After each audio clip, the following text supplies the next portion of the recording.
ఆనాటి ముఖ్యమంత్రి వరి వేసుకుంటే మీరు ఉరి వేసుకున్నట్టే ఒక్క గింజ కూడా కొనేది లేదు, మీ దిక్కున్న దగ్గర చెప్పుకోపోండి అని ఆనాటి ముఖ్యమంత్రి అన్నాడు.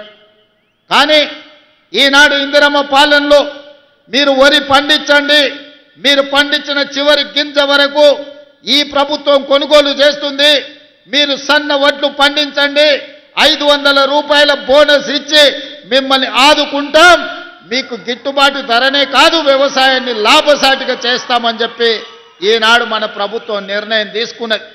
ఆనాడు అన్నారు కాంగ్రెస్ అధికారంలోకి వస్తే రైతు బంధు బంద్ అయిపోతుందని, రైతు రుణమాఫీ అబద్ధాలని.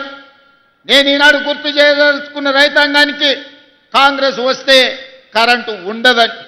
ఇవాళ కాంగ్రెస్ వస్తే రైతులకు 24 గంటల కరెంటు ఉంది, కానీ గడిలలో పొంకనాలు పలికిన వాళ్ళ ఇండ్లలో కరెంటు లేదు.